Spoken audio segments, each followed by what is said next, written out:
Dobrodošli na zadnje predavanje i to kakav šećer na kraju. Vjerujem da Tanju Jurin, docenticu na Filozofskom fakultetu, seksualnu terapeutkinju i suosnivačicu Psihološkog centra NIT, ne trebam posebno predstavljati. Vjerujem da ju većina vas zna i da ju je slušala do sada, a vi koji niste, evo, s uzbuđenjem pričekajte jer bit će vam sigurno zanimljivo. Tema romantični odnosi na radnom mjestu i ja ne znam da li postoji iko bolji od mene da predstavim ovu temu, obzirom da sam ja muža i oca djeteta, mislim ista osoba, našla na poslu.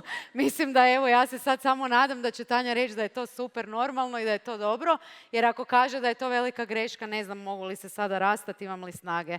Ali evo, sreća moja, istraživanja kažu da romantični i seksualni odnosi među kolegama nisu rijetkost, a u vremenu kad se posao i privatno sve više prepliču, nužno je da i mi u HR-u promišljamo o ovim naoko mekanim temama koje, ako se ignoriraju, mogu dovesti i do nekih nevidljivih problema. Hvala našim partnerima iz Libresa koji su nam omogućili ovo super predavanje, a sad pozdravite našu Tanju. Hvala, Iva.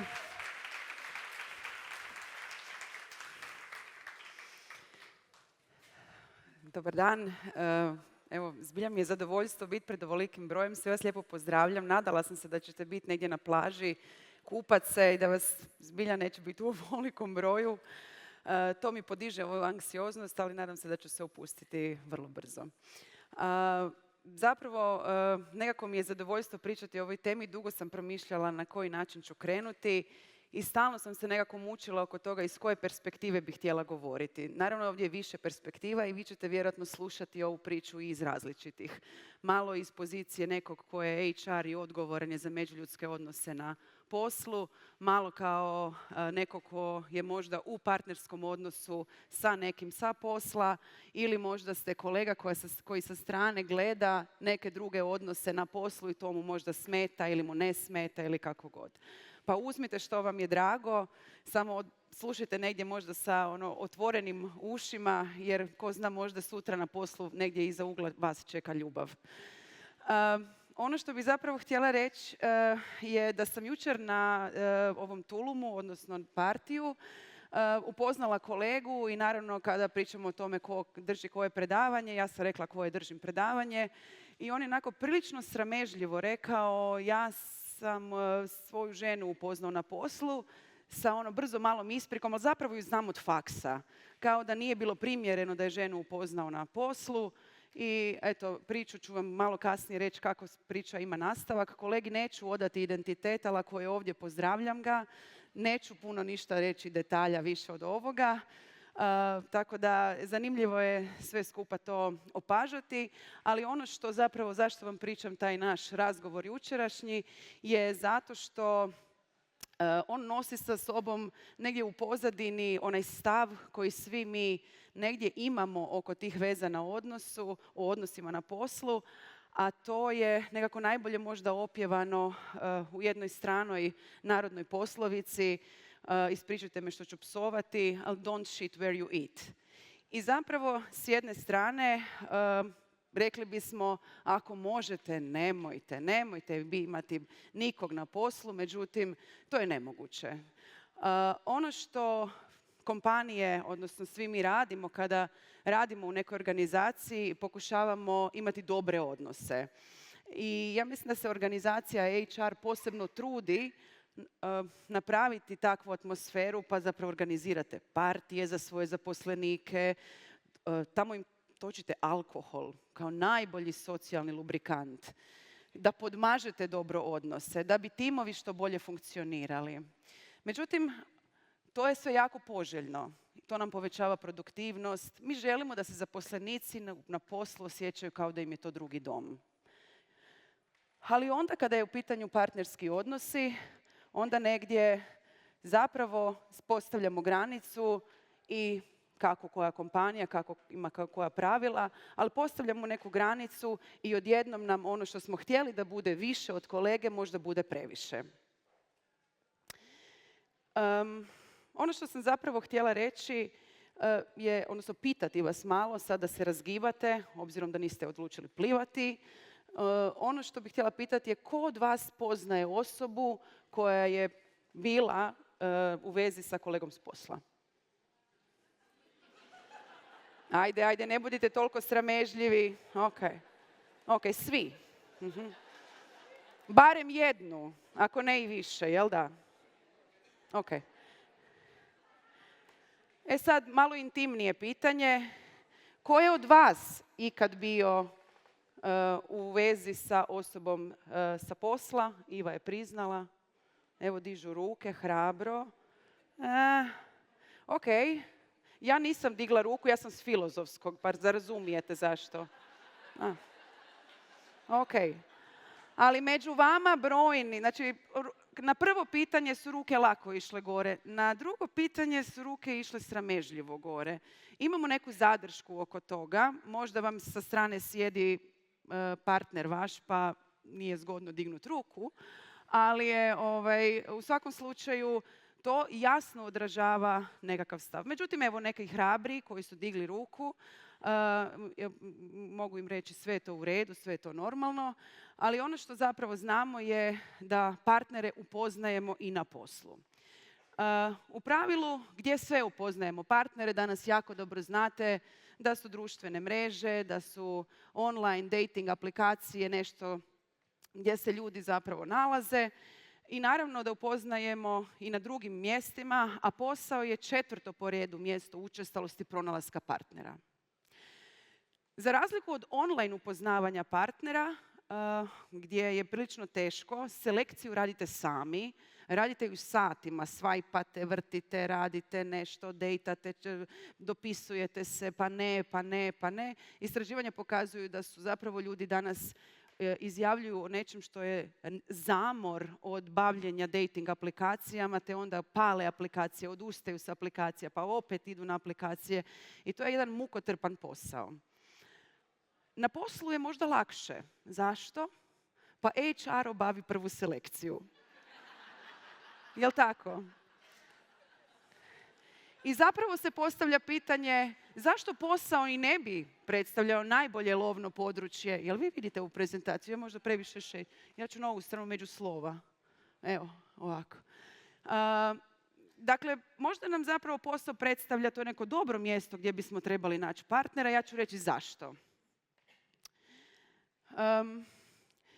Zato što postoji nešto što je izuzetno važno kada pričamo o tome tko će nas privući. Privući će nas oni ljudi s kojima smo često i kojima smo blizu. Je li to na poslu zadovoljen kriterij? Je. 90.000 ili 80.000 sati provešćemo radeći za vrijeme svog radnog vijeka, života cijelog. Samo 8.500 sati provešćemo s prijateljima. Tužno, sve skupa znam, nemojte sad pasti u bed zbog toga, ali ako to govori gdje smo najviše i gdje smo onda najbliže s drugim ljudima, to je posao. Te je to sasvim logično da tamo nađemo partnera. Sličnosti. Povezat ćemo se ili privući će nas one osobe koje su sličnije nama, odnosno mi njima. Pa su tako oni koji dijelimo slične interese ili vrijednosti. HR je napravio posao da mi znamo da su ljudi u našem okruženju kada gledamo što ćemo prvo vidjeti. Potencijalni partner, što? Ima posao. Radi, prima plaću, eto neke stabilnosti. Dijelimo slične vrijednosti, slične interese jer se bavimo očito sličnim poslom. Jel? I na neki način eto već nekih kvačica u listi kriterija zašto nam je neko sličan. Zašto nas još neko emocionalno privuče? Zato što postoji reciprocitet u osjećajima. I tu nekad brkamo stvari. Kad smo na poslu vrlo srdačni jedni prema drugima i ta se ugodnost, srdačnost može interpretirati kao kako je neko ugodan prema meni, pa možda su to i neke emocije. Tako da ta reciprocitet može biti zbilja da procjenjujemo da se nekome zaista sviđamo u nekom emocionalnom smislu ili je to neki segment ljubaznosti, ugodnosti koji naravno dolazi s poslom. Fizička privlačnost, o tome ne moram puno govoriti, ali zašto na poslu to se ponovno ističe kao bitna komponenta? Zato što na posao dolazimo u svojem najboljem izdanju. uvijek se dotjeramo, nastojimo biti našminkani, oblačimo vjerojatno među najboljom robom, ok, možda neki parti, ne znam, vjenčanje, druga kategorija, ali to je ono, posao je mjesto gdje se zaista dotjeramo. I ono što je važno je da je poznato. Dakle, sviđaju nam se ljudi uz koje se osjećamo sigurno, ugodno i poznato. Posao je sigurno takvo mjesto jer s tom osobom koju tamo doživljavamo i gledamo imamo jedno zapravo potpuno sigurno okruženje u kojem na neki način možemo komunicirati, otvarati različite teme, te je zato razlog zašto nas neko može privući. No postoji još neki razlozi zašto se ljudi spetljaju na poslu. A reći ću vam ovo. Na poslu nekoga lijepo možemo opažati sa distance. Parovi koji zaista znaju ostati, kako bi rekla, vrlo bliski ili čak imati ovu dozu erotičnosti, su parovi koji se znaju opažati s distance. Ovo sad pišite za svoj privatni život. Tekica, piši. A to je, kada partnera gledamo i djeluje nam samopouzdano, to je najveći afrodizijak koji može postojati u odnosu. To je ono što održava i seksualnu želju i svaku žudnju za partnerom. Ali kakav je to partner? To je onaj koji je uronjen u neku aktivnost koja nas trenutno ne uključuje, a on je potpuno predan toj aktivnosti i jako strastven. To na poslu vidimo stalno među kolegama. Zapravo se ne bavimo nama, nego nekog gledamo kako drži prezentaciju, kako vodi projekt, kako predlaže ideje. I to neko samopouzdanje, a gledamo to sa distance, a još nismo ni probali, je beskonačno privlačno. Pomalo nedostupno i zabranjeno.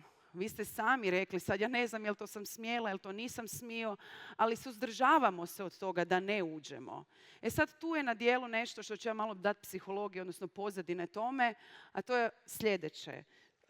Teorija psihološkog otpora kaže, kada se ljudima uskrati sloboda, onda se njihova motivacija silno povećava za upravo onim što nam je uskraćeno. Vi vjerojatno to, ja ću sad reći ono laički možda, bismo najbolje približili i nazvali to obrnuta psihologija. Pa djetetu kažemo, ti sigurno to ne možeš. Onda on kaže, pa vidiš, baš mogu, sad ćeš vidjeti kako to mogu. Taj dio imaju i odrasli. Privlači nas ono što nam ne daju, odnosno zabranjeno voće je najslađe. I to je također moment koji na poslu može napraviti upravo onaj ekstra moment privlačenja prema nekoj drugoj osobi. Iskustva zajedničkih ciljeva i strasti. Kažu da je svaka veza gotova onda kada nema ciljeva više. Kada nemamo ciljeve, kada ništa ne radimo zajedno, kada ne kreiramo neke situacije u kojima smo sebi nepoznati.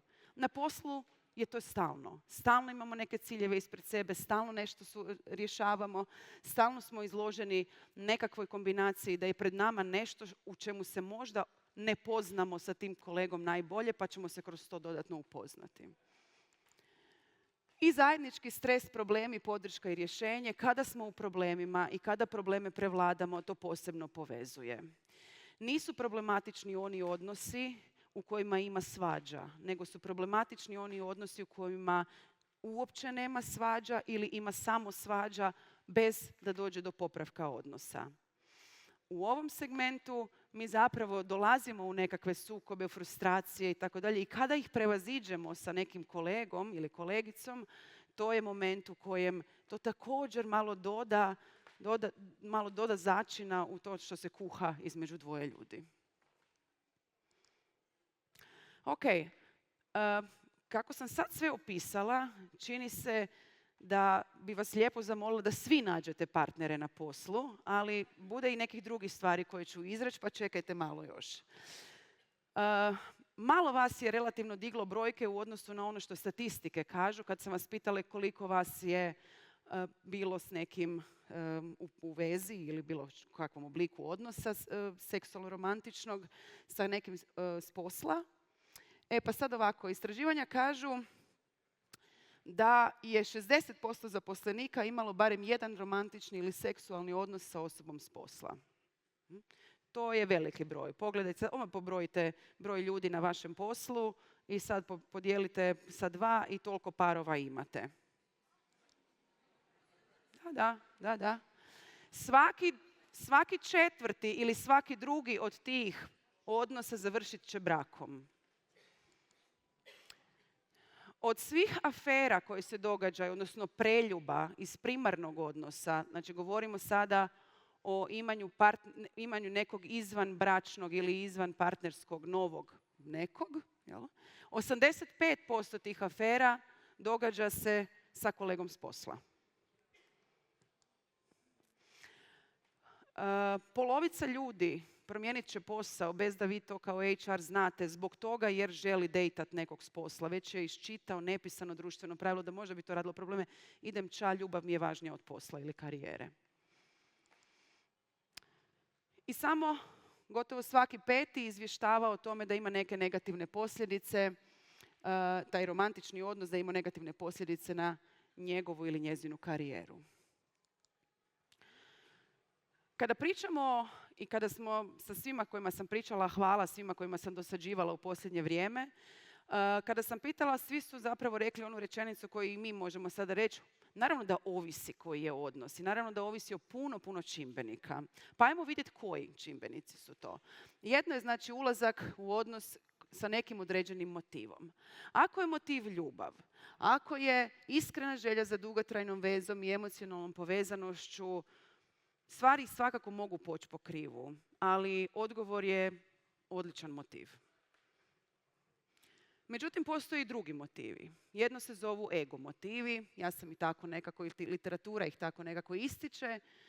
To su oni razlozi kada ulazimo u odnos s nekim s posla radi uzbuđenja, radi zabave, radi seksualnog iskustva ili radi potvrde vlastite privlačnosti. To su neke osobne stvari koje nekako kroz taj odnos onda sebi dokazujemo ili pokazujemo i vrlo često to ne završi na dobro, a osobe koje su sklone iz ovakvog razloga ulaziti u partnerske odnose s kolegama s posla su skloni i češće mijenjati, pa onda će imati više kolega sa posla s kojima su bili u kontaktu ili seksualnom ili nekakvom, te vrlo brzo to jako utječe na njihovu karijeru i reputaciju, profesionalnu reputaciju unutar kompanije.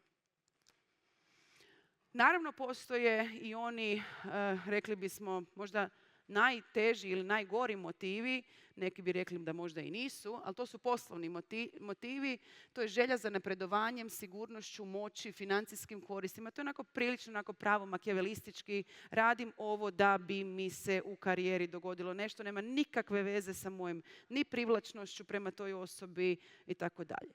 Naravno je da se ovi motivi mogu malo i iskombinirati nekad, pa se iz jednog motiva može razviti neki drugi motiv, ali u pravilu ovako smo ih nekako podijelili čisto da bude bolji prikaz. I sad kad imamo ove različite motive, onda moramo još se osvrnuti na još jedan važan čimbenik, a to je pozicija moći. Svi ćemo se složiti s time da ako su dvoje kolega u istoj poziciji moći, nikom ne odlučuje o ničijoj sudbini ili karijeri. Dakle, oni imaju sličan ili nekakav barem isti status, nazvat ćemo ga lateralni odnosi. To je puno jednostavnije i lakše i bolje, za razliku od toga kad postoji hijerarhijski odnos, nadređeni, podređeni, neko ko odlučuje i o nekakvoj sudbini, ali i poslu ove druge osobe, zbog čega može doći do značajnih sukoba interesa. E sad, ne znam da li znate, ali Michelle i Barack Obama upoznali su se kao pripravnici radeći u jednoj pravnoj kompaniji i onda su odvjetničkom uredu i zaljubili su se, otišli svak na svoju stranu i oni su danas jedan od najpoznatijih možda parova ili primjera kako to može dobro funkcionirati. Stoga Iva, polako s rastavom, ništa još, sve može biti jako dobro.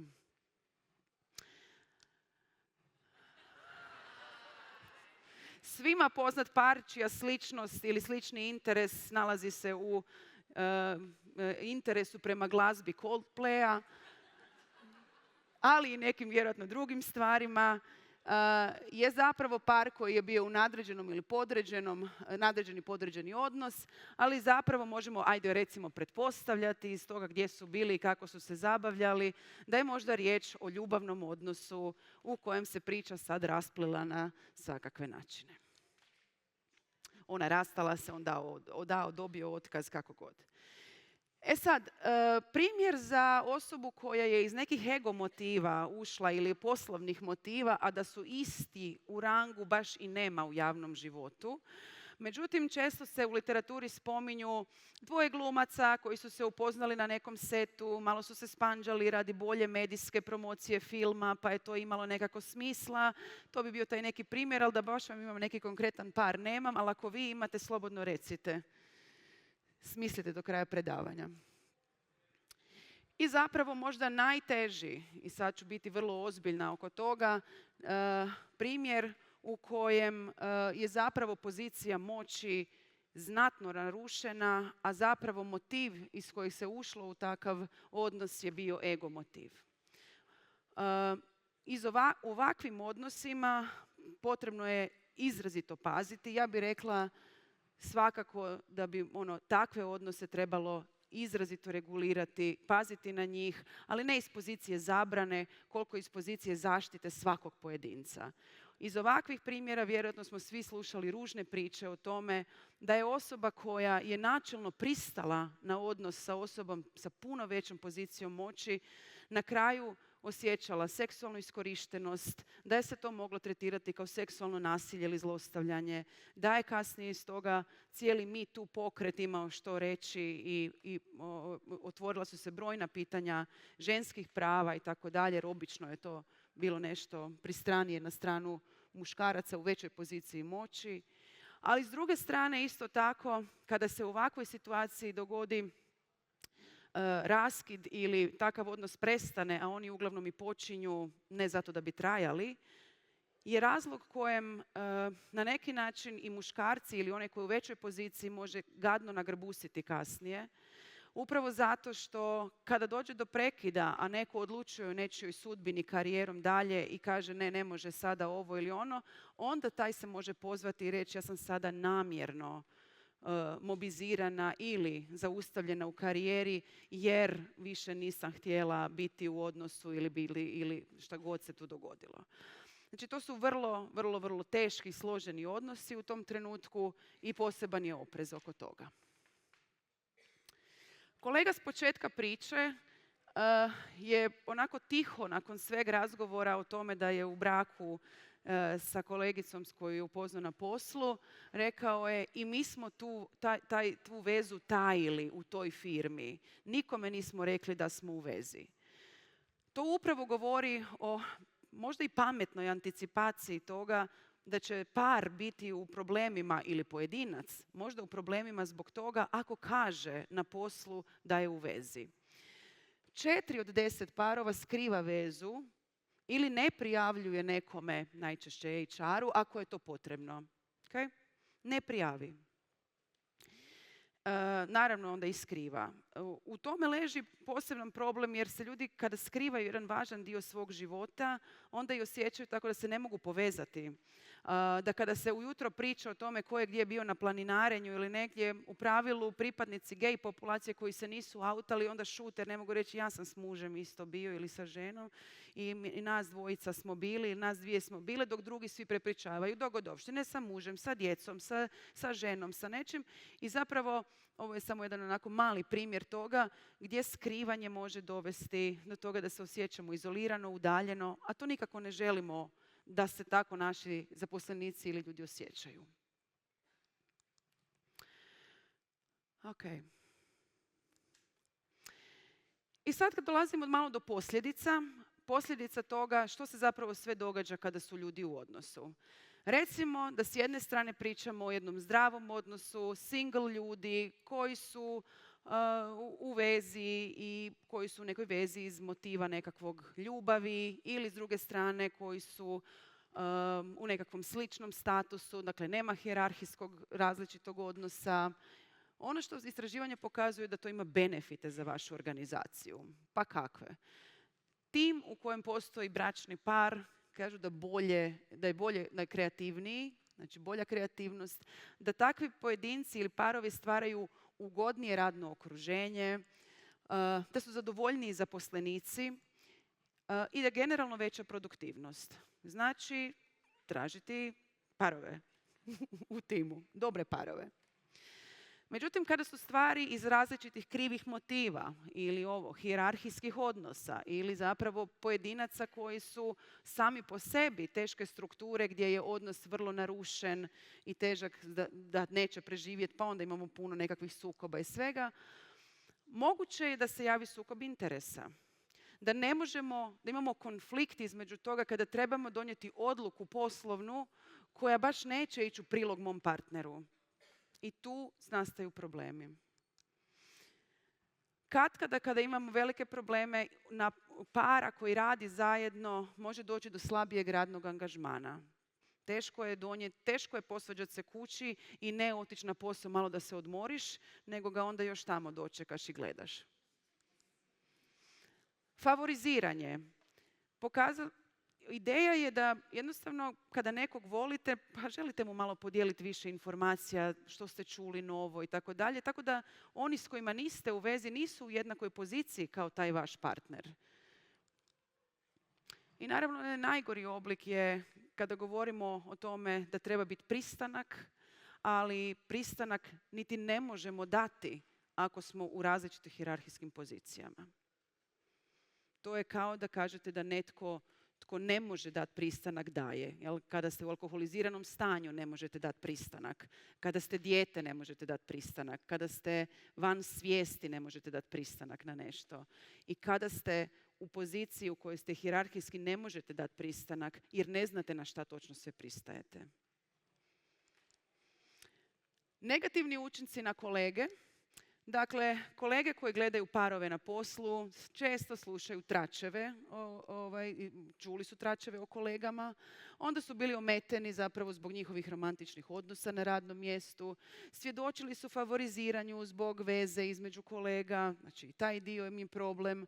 Jedan dio njih iskazuje da su osjećali nelagodu zbog javnih iskaza nježnosti kolega, znači iskusili su dramu i sukobe, šta kad se oni posvađaju, onda mi svi tome svjedočimo, onda se nešto tu događa, ili dođu na posao, vi vidite onda tiha misa između njih dvoje, niko s nikim ne razgovara, kako sad raditi u tom timu, kako uopće premostiti tu priču. To su sve teškoće koji par vrlo često podcjenjuje. Par koji se voli, kako kažu, ljubav je slijepa, ne misle o ovome, i oni procjenjuju da im kolege vjeruju više nego što im zapravo vjeruju. Kada vidimo par, mi u trenutku znamo da je lojalnost između njih dvoje veća nego lojalnost ostatku tima. I to je malo problem. I ljudi malo manje vjeruju. Kad im malo manje vjerujemo, kolege manje dijele informacije. Iako zaljubljeni par misli da dobiva jednaku količinu informacija. Promišlja se o njihovim motivima. Zašto su u odnosu? Je li to samo zabava? Je li to zbog posla? I uglavnom počinju biti nekakva tema razgovora. I sami vide više nekakvih nepravednih prednosti po te pojedince. Ok, znači odnosi su teški. Partnerski odnosi su teški sami po sebi. Ono što bih htjela reći je da partnerski odnos onda uronjen i u istu radnu sredinu je samo još dodatan teret. Odnosi su teški sami po sebi zato što, kažemo, jedini odnosi odrasle dobi koji okidaju sve naše rane, ali dovoljno nam je stalo da to izdržimo. I roditelji okidaju naše rane, samo taj odnos više ne izdržavamo. Djeca ne okidaju naše rane, ti odnosi su samo teški. Ali partnerski odnosi su jedini ovakve vrste. I ja kako radim puno sa parovima, onda vidim s čime se sve muče. Ali parovi koji ujedno i rade na poslu dolaze sa pričama koje su dodatno opterećujuće. I par treba biti dovoljno jak i dovoljno osnažen i dovoljno raditi na sebi da može to sve skupa negdje uglaviti u svoje partnerstvo. Ovo sam ja pitala ChatGPT. malo nešto o partnerskim odnosima. Zašto? Zato jer je ovo pokazatelj, odnosno danas znamo da nam je AI asistent najčešće korišten za psihološku podršku. Ljudi najčešće pitaju unutra psihološke teškoće. A od svih psiholoških teškoća najčešće pitaju o odnosima. To nam govori o tome da su odnosi teški. Ok? Koji teret za odnos donosi posao? Sad idemo malo iz te perspektive. Smatra se da velik broj parova koji vezu započinje na poslu znatno više strahuje o prekidu tog odnosa nego ako partnera niste upoznali na poslu. Stoga neki parovi, a to se sve više popularizira, na početku svoje veze, ako rade zajedno, rade neki ugovor o prekidu. Kako će prekinuti i nastaviti se ponašati na poslu, znači šta ćemo raditi jednom ako prekinemo. Veza koja započinje već sa idejom šta ćemo ako prekinemo, što je zapravo nezamislivo jer mi ne možemo predvidjeti kako će se neka osoba ponašati nakon što proživimo sve što nas dovede do prekida, ali neka mala za njih neko valjda olakšanje ili kontrola. Raditi na poslu i živjeti doma dovodi do manjka, naravno, osjećaja privatnosti kada radimo na poslu. Ne možemo se slobodno izražavati baš, ne možemo se slobodno izraziti nekakvu bliskost, a bome ne možemo niti izraziti nekakve nesuglasice i neslaganja. Prebrza je ta fuzija između života doma, posao ili kako već god partnerstvo funkcionira. Stalno smo izloženi tom partneru. Za da vatra gori između dvoje ljudi potreban je zrak, potreban je prostor, potrebno je da se odete na posao odmoriti od obitelji, pa onda ih se malo i zaželite, to ne traje dugo, dok ih se opet ne zasitite i tako to vrtimo u krug. Ovdje nema oslobođenja, osim ako se negdje zbilja ne udaljite ili udate u druge odjele. I naravno kako regulirati neki konflikt koji osjećamo, koji trebamo podnijeti na poslu, tako da je taj dio jako veliki teret za odnos. Takav par mora podnijeti potencijalno neka tračeve i ogovaranja. Uskraćuju im se informacije, izolira ih se katkad od tima, povećana je ljubomora i rivalitet, nekad ujedno i između samih supružnika ili partnera. Pritisak je da na posao morate doći jer vas se i gleda, ali da na posao morate doći kao savršeni par, vidi vas se cijelo vrijeme, pa nećemo sad svoj prljavi veš iznositi u tom okruženju jer nam može štetiti. I naravno postoji strah od gubitka jednog profesionalnog ugleda. Pa se zapravo na temelju ovoga postavlja pitanje ko bi lud ušao u odnos sa nekim s posla, mislim čisto radi zaštite sebe. Ali to se događa iz svega onog što sam na početku bila rekla. I kako balansirati između posla i ljubavnog života kada je to jedno, nemam pojma. Odnosno imam neke preporuke koje sam smislila. Ono što želim reći je da sam pitala, ovako vodeći neke razgovore će sam odradila, da pitam koje sve zapravo imamo pristupe tome, kako se vi kao HR ili kompanije odnosite prema tome. Čula sam različite odgovore oko toga da postoji pravilo u kojem nema odnosa, ne bi trebalo biti, pravila u kojima nemamo ništa, ljubav je u zraku, dozvoljena svima, sve puštamo, nemamo pojma, nećemo s tim imati problema. Do toga da može ovako, ne može onako, ali nakon sljedećeg pitanja jeste li vi ikada kao zaposlenik bili upoznati sa nekim pravilima organizacije po pitanju partnerskih odnosa, svi koje sam pitala su mi rekli ne. Nikad nisam čuo, ni vidio, ni ne znam za to. Niko mi nije to niti rekao kako s tim. Jeste li ikad bili educirani na poslu što u tim situacijama?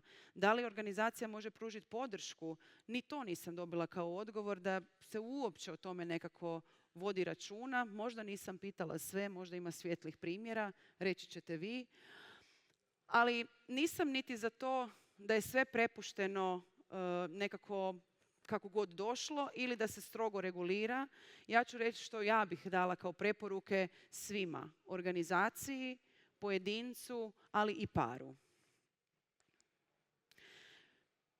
Što bi trebale raditi organizacije? Trebale bi koristiti preporuke, a ne zabrane. Preporuka znači istaknite više brigu za pojedinca nego organizaciju. Briga za pojedinca znači želim vam otvoriti neka promišljanja vezano za to što može poći po krivu ako će se ovo nešto događati. To možete educirati apsolutno sve zaposlenike. Edukacija je najbolji način za to. Gradite organizacijsku kulturu, to je užasno važno za ovakve situacije, odnose u kojima se ljudi osjećaju podržano i shvaćeno. Educirajte zaposlenike da razumiju ove sve perspektive, da par može razumjeti kako se osjećaju kolege, da kolege i par svi skupa razumiju perspektivu organizacije, da organizacija također ponudi svoju perspektivu razumijevanja svojih radnika. Podučavate ih da budu ambasadori mentalnog zdravlja. Ambasadori, to jest nositelji nekog mentalnog zdravlja. To znači stvarati dobro okruženje u kojima ćemo pomoći da ljudi na neki način su psihički dobro. Kada su psihički dobro, lakše će se i nositi sa teškoćama bilo partnerstva, bilo posla ili bilo čega drugog. To je neki općeniti savjet. Razvijajte psihološku otpornost i komunikacijske vještine. Za nošenje sa odnosima je itekako potrebno znati, procijeniti i prepoznati što su moje potrebe, što su tuđe potrebe, kako komunicirati te granice. Bez toga sigurno neće biti dobro. Izbjegavajte ogovaranja i zaustavite ih kad ih čujete. Jeste slikali? Vidim da je... Čekam. Što se tiče pojedinca ili pojedinke, promislite o motivima ulaska u vezu. To je izrazito važno. Promislite o mogućim problemima i smislite neka rješenja. Raspitajte se o pravilima, o odnosima u kompaniji. Ljudi se trebaju raspitati o tome jer jednostavno ako se ne raspitamo onda ne možemo ni znati što se od nas očekuje.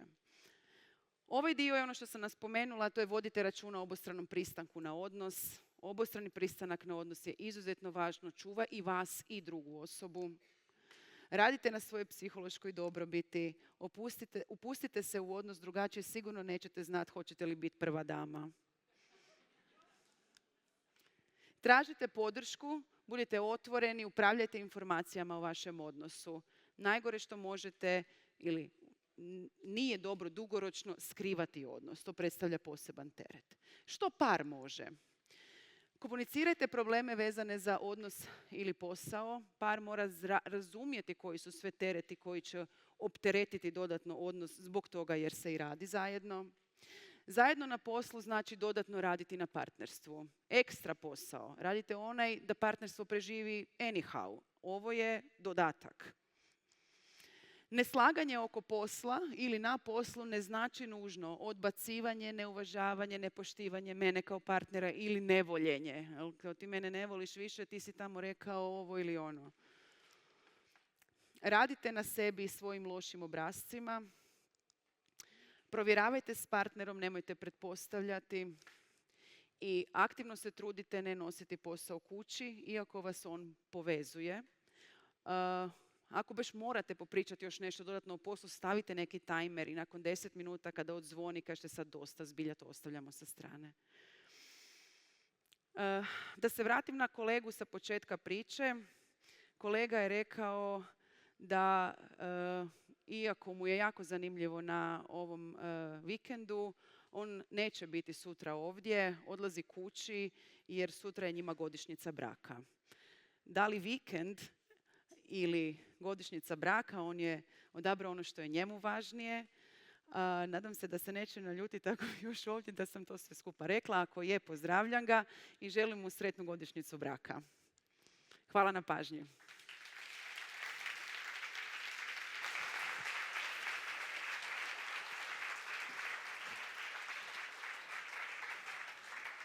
Hvala, Tanja. Molim. Evo, zvaću sad muža da se ne moramo rastati. Pa da možemo dalje. Imamo hrpu pitanja, naravno, ali evo ja krećem sa prvim pa ćemo dalje. Što kad lateralni odnos na poslu prijeđe u hijerarhijski, unutar kojeg su u partnerskom odnosu, te na koji način očuvati zdravu poslovnu atmosferu u tom slučaju? Pa dakle, teško je odgovoriti ono jasno i konkretno. Dakle, mislim da zaista odnos vjerojatno neće prekinuti radi toga.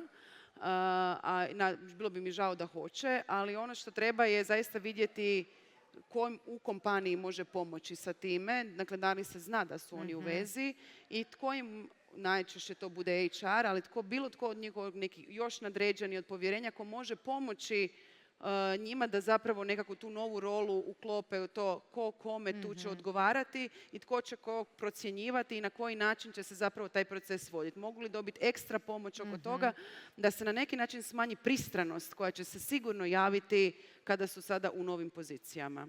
Da. Imali smo, i ovo meni je bilo smiješno, kad se kolege razvedu, treba li jedan otići iz firme? Nisam ja pitala. Pa postoje razvodi i razvodi. Neki zaista razvodi budu takvi da ljudi na pristojan i na, ja bismo rekli, i dalje partnerski način žive nekakav život, mogu se dogovoriti oko nekih stvari i ne moraju se baš ne trpiti do tih granica, ali ako netko neće moći trpiti, taj neko će sigurno sam za sebe naći izlaz van, da ne bude svaki dan izložen svom bivšem partneru da ga gleda ili da mora od njega dobivati nekakve informacije ako baš zaista ne može.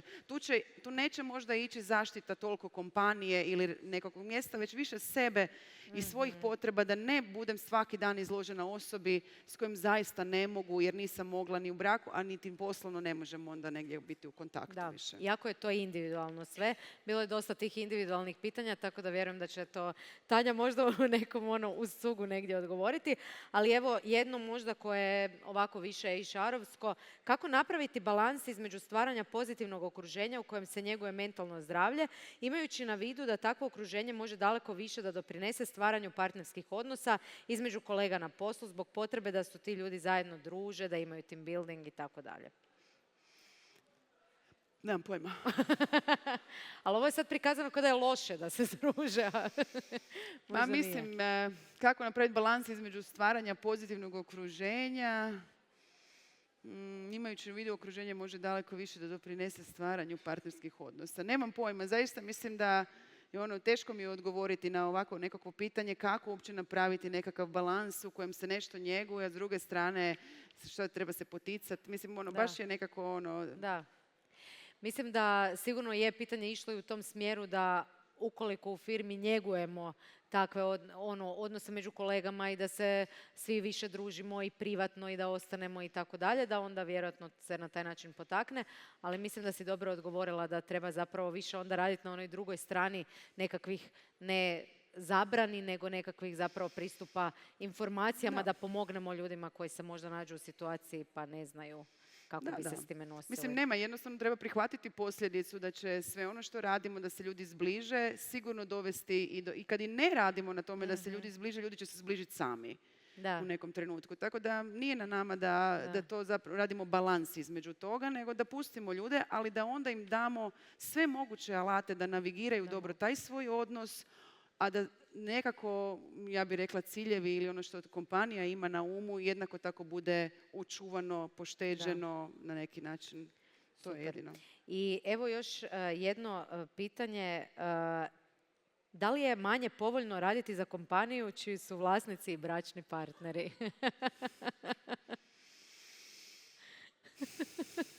Sve teška pitanja. Pa mislim, to je zaista teško za reći. Ja ne znam, to su zapravo, ako zaposlenici na neki način trpe nesuglasice između onih koji su vlasnici u kompaniji, a ujedno su i supružnici, onda naravno da će njima biti teže raditi u tome. Moj jedan par koji meni dolazi na terapiju, oni su oboje stomatolozi, imaju svoju stomatološku ordinaciju i zaista im je vrlo izazovno i teško. Oni kažu nas spašava. Ja kažem kako vas dvoje to funkcionira? Oni kažu radimo u različitim smjenama. da, mislim, to je zahtjevno, dosta su se jasno podijelili, pa onda ona ima svoj tim nekih ljudi pod sobom, on dio svog tima, ali je to zaista teško balansirati između toga. Dobro. Od situacije do situacije, od vremena do vremena, mislim, to zaista treba sjesti i vidjeti onu cijelu konstelaciju koja se tu nalazi i šta se zapravo treba. Da. Tanja, hvala ti puno. Evo, pozdravite stvarno velikim pljeskom.